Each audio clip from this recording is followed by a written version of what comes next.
दो कन्याएं थीं छोटी छोटी, बहुत ध्यान से सुनना। एक राजा की बेटी थी और एक ब्राह्मण की बेटी थी, दोनों सखा थीं, आपस में मित्र थीं। एक बार राजा के यहां पर एक संत का आगमन हुआ, तो संत शालिग्राम भगवान की सेवा कर रहे थे। वो दोनों कन्याएं बैठ करके देख रही थीं। दोनों के मन में भाव आया, इस संत जैसे सेवा करते हैं वैसी सेवा हमको भी मिल जाए। तो दोनों संत से कहने लगी, बाबा हमको भी सेवा दे दो, हमको भी ठाकुर जी दे दो। तो संत ने मन में विचार किया, छोटी छोटी कन्याएं, ये क्या जाने असली नकली क्या होता है। उन्होंने शालिग्राम जैसे दिखने वाले चिपटे 2 पत्थर लिए और दोनों कन्याओं को दे दिए। दोनों कन्याएं बड़ी प्रसन्न हो गईं, बोले वाह हमको ठाकुर जी मिल गए। दोनों ने गुरुजी से पूछा, गुरुजी इनका नाम क्या रखें? तो गुरुदेव ने कहा, तुमको जो प्रिय लगे वो नाम रखो इनका। तो कन्याएं जो वो बड़े चिकने से पत्थर थे, तो एक आध बार हाथ से फिसल गए। तो एक कन्या ने कहा, बोले इनका नाम रखते हैं सिलपिल्ले भगवान। कौन से भगवान? और दोनों ने अपने ठाकुर जी का नाम रख दिया सिलपिल्ले। ये कोई ऐसी कथा नहीं, भक्तमाल जी में कथा है ये। तो सिलपिल्ले भगवान, दोनों कन्याओं के सिलपिल्ले भगवान हो गए। अब दोनों कन्याओं के साथ में कैसी घटना घटी?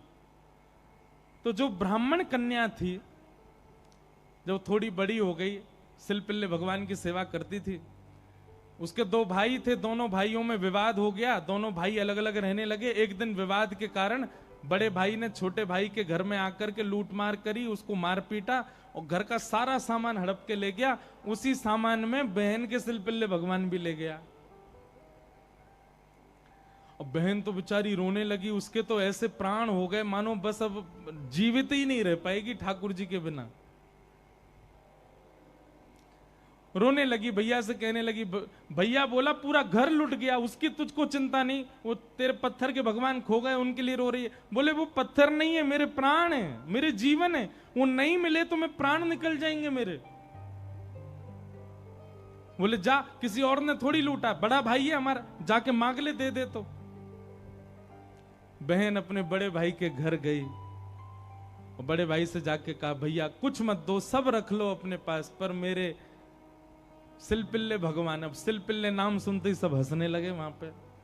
और जितने भी उसके भाई के साथ, वो तो गुंडा प्रवृत्ति का था, उसके साथ में जितने भी लोग सब हंसने लगे। अच्छा क्या नाम तुम्हारे ठाकुर जी का? बोले सिलपिल्ले भगवान। और जोर से हंसे। भैया मेरे भगवान दे। बोले अंदर सारा सामान पड़ा है, तू जाके अपने आप ढूंढ ले ठाकुर जी कहां हैं। अंदर जाने लगी तो एक जो उसके भाई का पूरा गैंग था, उसमें से एक बोला, अगर तेरी इतनी भक्ति है कि तू अपने भगवान के बगैर नहीं रह पा रही, तू यहीं खड़ी खड़ी बुला ले, तेरे ठाकुर जी अपने आप ही निकल के आ जाएं।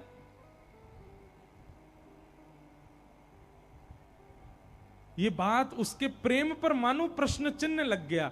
वह भी मन में सोचने लगी, मैं बचपन से सेवा कर रही हूं, सिलपिल्ले को कभी अपने हृदय से दूर नहीं करती, पर आज इसकी बात से मुझको ऐसा लग रहा है कि मैं तो प्रेम करती हूं, पर वो प्रेम करते हैं कि नहीं, आज उसका भी पता चल जाए। और बाहर खड़े खड़े करुण क्रंदन करते हुए, भाव निमग्न होते हुए, नेत्रों से अविरल अश्रुधार गिर रही है। हां नाथ, हां मेरे सिलपिल्ले नाथ, मेरे पास आ जाओ। दोनों भुजा उठा करके जैसे ही रुदन करने लगी, कक्ष में से वो सामान्य सा पत्थर जिसकी वर्षों से सेवा कर रही थी, वो अपने आप उछट करके आया और उस कन्या के हृदय से आकर के लग गया। बोलो सिलपिल्ले भगवान की। और महाराज ये देख करके भाई और उसका जो पूरा गैंग था, वो सब आश्चर्यचकित हो गए। परिणाम यह हुआ कि सब लोगों ने अपनी सब सामग्री जो उसके भाई की लूट ली थी, सब इकट्ठी करके दे आए। बोले भैया हम तो ऐसे ही समझते थे, पर आज वास्तव में हमने भक्ति का दर्शन किया। अब राजकन्या जो थी, उसके सिलपिल्ले भगवान, उनके साथ कैसी घटना घटी? कन्या का विवाह हुआ और जिस पुरुष के साथ में विवाह हुआ वो किसी भी रूप से भक्त नहीं था, ना वो भक्त था ना उसका परिवार भक्त था। कन्या ने विवाह के लिए मना तो किया पर माता पिता नहीं माने, विवाह कर दिया। अब वो तो बस अपने सिलपिल्ले भगवान को हृदय से लगा के रहे, बोले कि मुझे पता है ये मेरा पति और ये परिवार पूरा जो है ये बिल्कुल भी भक्ति भाव इनके चित्त में नहीं है, पर नाथ बस आप मेरे साथ रहोगे तो मैं पूरा जीवन निकाल लूंगी। अब जिससे उसका ब्याह हुआ था वो तो काम क्रोध लोभ मोह सब था उसके अंदर, वो तो इसी कारण से विवाह कर रहा था, भोग वृत्ति थी उसकी। लेकिन कन्या के चित्त में ये भाव था कि भाई ये वैष्णव नहीं है, इसको तो मैं स्पर्श भी नहीं करने दूं अपना।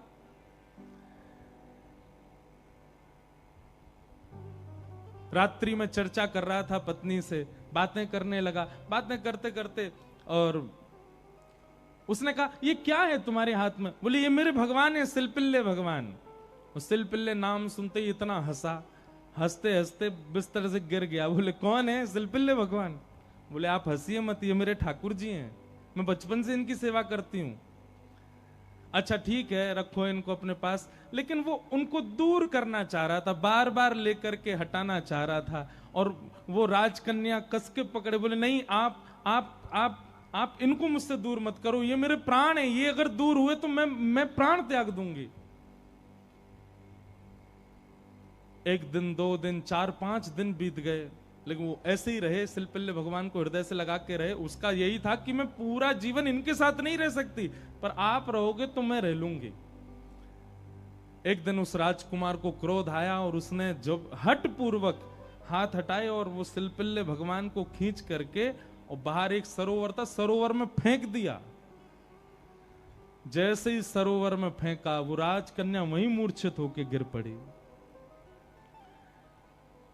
पूरा परिवार इकट्ठा हो गया, सब लोग सोचने लगे, बोले अरे ये क्या हो गया, इसके कहीं प्राण ना निकल जाएं, पूरे गांव में हमारी निंदा होगी, इसके पिताजी बहुत बड़े राजा हैं, हमको कारागृह में डाल देंगे। क्या किया तूने?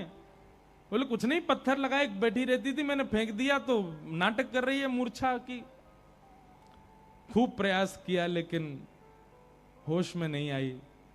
जैसे तैसे होश में आई, वैद्य के बुलाने के बाद उठते ही मेरे सिलपिल्ले कहां हैं, मेरे सिलपिल्ले कहां हैं। गोताखोरों ने जाकर के पूरा सरोवर ढूंढ लिया लेकिन ठाकुर जी नहीं मिले। अंत तो गत्वा वही सरोवर के किनारे आकर के बैठ गई और रुदन करते हुए बोली, हे मेरे सिलपिल्ले नाथ, यदि मैंने वास्तव में बाल्यकाल से आपको अपना प्रियतम मान करके भेजा हो, आपकी निष्ठा से सेवा की हो, तो आप कृपा करके मेरे पास आ जाना। और यदि आप मेरे पास नहीं आए तो मैं एक क्षण और चिंतन नहीं करूंगी, तुरंत अपने प्राणों का परित्याग कर दूंगी।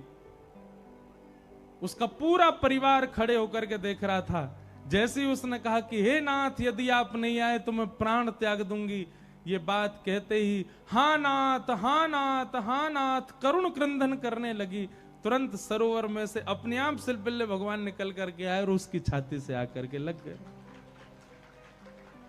और ये दृश्य देख करके परिवार पूरा जो था वो तो नतमस्तक हो गया और उस कन्या को वापस उसके घर ही छोड़ आए। बोले भैया ये इतनी ऊंची श्रेणी नहीं है हमारी कि हम इसके साथ रहें, हमसे अपराध बनेगा यदि हम इनको अपने पास रखेंगे। तो ये तो हमारी कोई गुरु स्वरूपा है।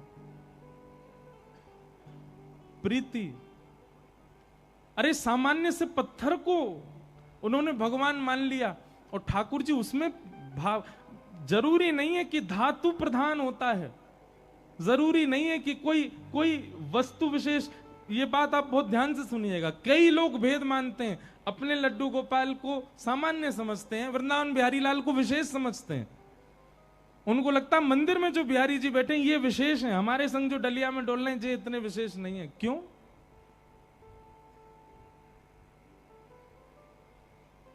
ये भेद दृष्टि मत रखो। वो बिहारी जी जितने श्रेष्ठ हैं उतने ही श्रेष्ठ आपके ठाकुर जी हैं। ये विश्वास प्रगाढ़ रखो अपने ठाकुर जी के प्रति, ये भाव प्रगाढ़ रखो। तो भैया संसार में हर वो वस्तु चली जाएगी आपसे दूर जिसको आप स्नेह भरी दृष्टि से देख लोगे।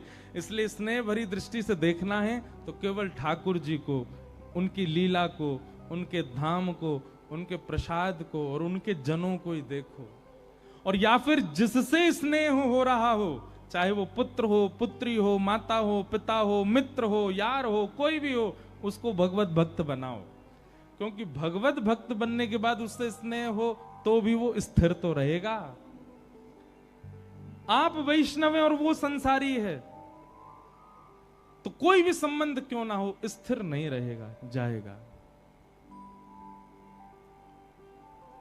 चला चलेति संसारे धर्म एको ही निश्चल।